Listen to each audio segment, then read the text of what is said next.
All right, welcome to the deep dive. Today, we're tackling a pretty big one. Definitely a deep dive, literally. Yeah, you guys sent in this, honestly, like incredibly detailed guide for foreign professionals who want to, get jobs in Japan, and we're going to break it down. Yeah, So a lot of moving a parts. lot of moving parts, yeah. So you can actually, use it and not just be totally overwhelmed by all the steps. Yeah, it can be overwhelming for sure if you don't break it down into pieces. Right, exactly. And one of the biggest takeaways that I got right away is just how important it is to actually secure that job offer, Yeah. right up front. It's not just about getting the job, Right. but it's so tied into the whole visa eligibility and everything. It seems like a really, really key first step. It is. It's a really smart point. I mean, you see in the guide how, finding a company that's already familiar with the sponsorship process is going to be huge. I mean, if they've got dedicated HR who are used to dealing with visas, it's going to make your life so much easier. Totally, yeah. It's that whole thing where, it's not just what you know, it's who you know, kind of. Absolutely. And knowing the right company can fast track the whole thing. Okay, so let's actually dive into the first step here, which is understanding those visa options. Because, that's the gateway, right? You can't even think about working in Japan if you don't have the legal right to be there. Absolutely. The visa is like your foundation. You can't build anything without it. And the guide's got it right. The first step is knowing which visa you even qualify for. It lays out the main categories really clearly. You've got your working visas, obviously the ones we're focused on here. Then there's the family-related visas, which are great because they don't have work restrictions. And then you've got the non-working visas where you need permission to work. So those are a different ballgame. Right, and it's those working visas that really have all these nuances, right? So for our listeners, professionals looking to move to Japan, we've got a few key categories to focus on. First off, the Engineer Specialist in Humanities International Services visa. This one covers a surprisingly wide range, right? It is massive. Think science, IT, language teaching, even things like design or marketing. It's designed to bring in folks with specific expertise. Okay, so if you got a specialized skill set, that's definitely one to look into. Then there's the Business Manager visa. This is for the entrepreneurs, the folks who want to set up shop in Japan, right? Exactly. Company owners, directors, anyone taking the lead in their own ventures. So if you're more the entrepreneurial type, that's your path. Now, this next one, the highly skilled professional visa, this one's really interesting. It's like a points-based system, right?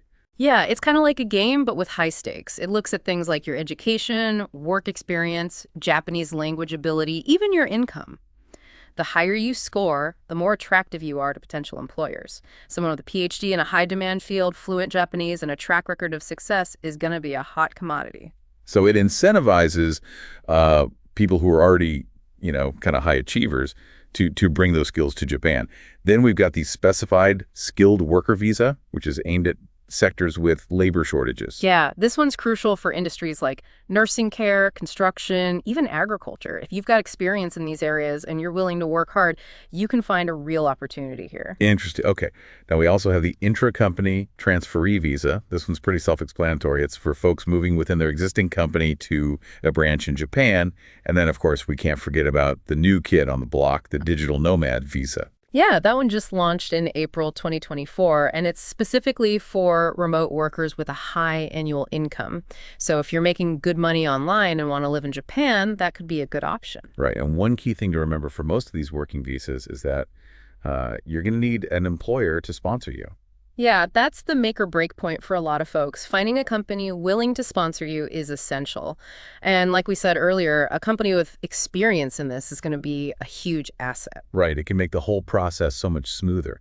And speaking of smooth, we got to talk about this document called the Certificate of Eligibility, the COE, which is basically your golden ticket. It's like a pre-approval from the Japanese government. They're saying, hey, based on what we see, this person looks eligible to work in Japan. And the really important part here is that your potential employer applies for this COE on your behalf in Japan. So this is where having that company on your side really comes into play. Big time. They're doing the legwork in Japan while you're getting everything ready on your end.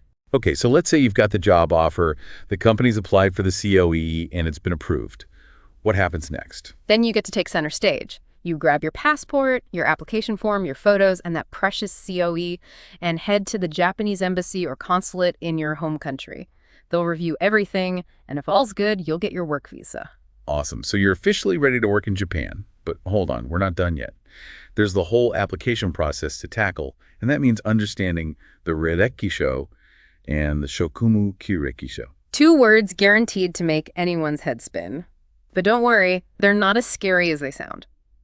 Let's start with the Rirekisho, the Japanese resume. Think of it as your formal introduction, very structured and to the point. Like almost like surprisingly detailed, right? It's not just like a regular resume where you list your work experience. You need your basic info, sure, but also things like your phonetic name in Japanese, which is furigana. Don't forget the photo. It's got to be professional, the whole 9 yards. Right. First impressions matter. Then you list your education, starting from high school. And it's got to be chronological, with all the right dates and company names. Any licenses or qualifications, you list those too, using their official names. And don't try to get creative with the format. The Rirekisho is all about following the rules. There are templates available. You can grab them at convenience stores or online. And pro tip for our listeners, make sure your dates are consistent. No switching between different calendar systems, and double check that furigana. It needs to be accurate. Okay, so that's the Rirekisho, your formal intro. Now, the Shokumukeirekisho is a bit more like the Western CV, right? It's your chance to really dive into your work history and accomplishments. This is where you let your experience shine. You still start with the basics, your title, contact info, and a brief career summary. But then you go deep into your work history, reverse chronological order. And the key here is detail. What were your roles? What were your responsibilities? What did you achieve? And don't just say, I increased sales.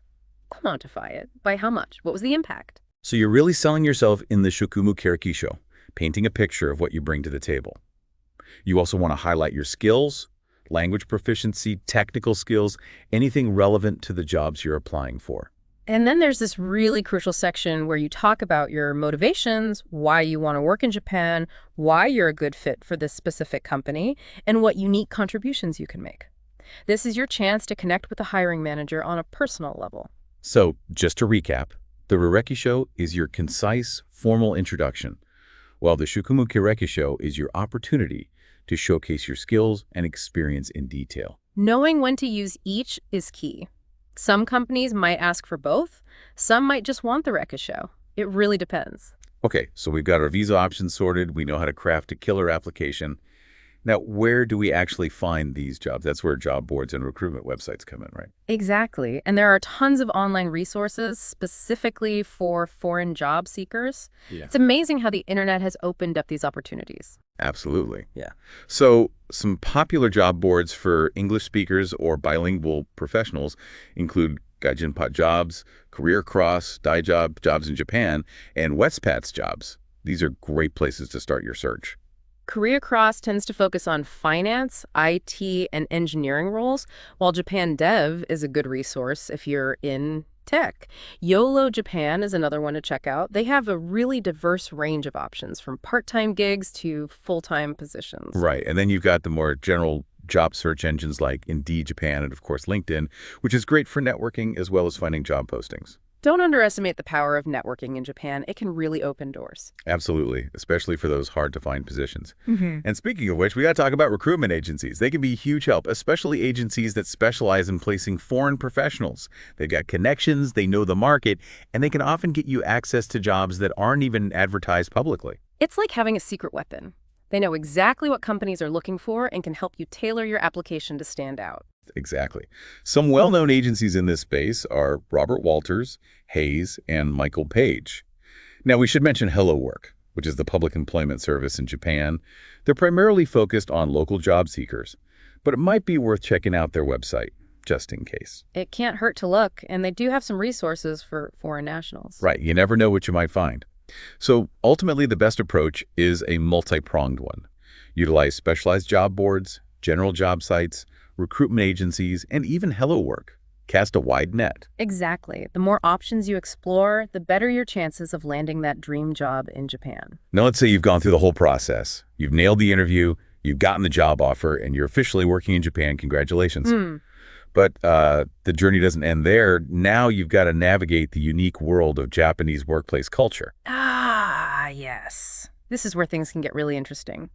Japanese work culture is deeply rooted in tradition and values, and it's quite different from what many Westerners are used to. All right, so let's break it down. One of the biggest things to understand is the concept of hierarchy and respect, which is pretty central to Japanese society in general, right? It's woven into the fabric of their culture. Understanding and respecting seniority is paramount. And this ties into the concept of keigo, which is the honorific language used in professional settings. It's essential for showing respect to those in higher positions. So if you're not familiar with keigo, it's definitely something to study up on. Another big thing is the emphasis on teamwork and harmony. Yeah, group cohesion is highly valued. You'll find that decisions are often made through consensus after careful consideration and input from all members of the team. It's about avoiding confrontation and maintaining a sense of unity. So if you're used to a more individualistic work style, you might need to adjust your approach. Punctuality is also crucial in Japanese culture, right? Oh, absolutely. Being on time shows respect for others' time, and it's a sign of professionalism. You'll often find a strong work ethic in Japan, with people putting in long hours and demonstrating a dedication to quality. It's not uncommon to see people working late into the evening or even on weekends. And communication style is another key aspect of Japanese workplace culture. It can be quite indirect, relying heavily on context and nonverbal cues. It's not always about what's said, but how it's said. Reading between the lines and paying attention to body language is essential. And then there's the formality. Japanese workplaces tend to be quite formal, both in terms of communication and dress code. Yeah, you'll likely see a lot of suits and conservative attire. And speaking of formality, we can't forget about the business card exchange, or meishi kukan, which is practically a ritual in Japan. It's not just about handing someone your card, it's a way of showing respect and acknowledging their position. There's a specific etiquette to follow, so it's worth brushing up on those customs beforehand. And then, of course, there's the after-work socializing, or nomikai, which is a big part of Japanese work culture. It's seen as an opportunity to bond with your colleagues, build relationships, and unwind after a long day. It's not always about drinking, but often is. It's a chance to relax and let your hair down a bit. Right. It's all about building those connections. Now, we've thrown a lot of information at you about Japanese workplace culture. It can seem overwhelming, but honestly, the most important thing is to go in with an open mind, be respectful, and be willing to learn. Exactly. Be observant, ask questions, and don't be afraid to make mistakes. People will appreciate your effort to adapt. And remember, patience is key. It takes time to adjust to a new culture, and everyone makes mistakes along the way. So true. Embrace the learning process, and you'll find that working in Japan can be an incredibly rewarding experience. So there you have it, folks. We've covered a lot of ground today, from understanding visa options to crafting the perfect application to navigating the complexities of Japanese workplace culture. If we had to boil it down to one key takeaway, it's this. Your success in Japan hinges on both your professional expertise and your ability to navigate the Japanese system and its cultural norms. So to wrap things up, our final thought for you is this. Start thinking about which of your skills and experiences best align with those specific working visa categories we talked about. And if you're serious about working in Japan, why not start exploring some of those job boards? See what's out there, get a feel for the opportunities, and start visualizing yourself working and thriving in Japan. Because with the right preparation and a bit of cultural savvy, you can absolutely make that dream a reality. Couldn't have said it better myself. Best of luck to everyone out there on their Japanese job hunt. And as always, thanks for tuning in to The Deep Dive. See you next time.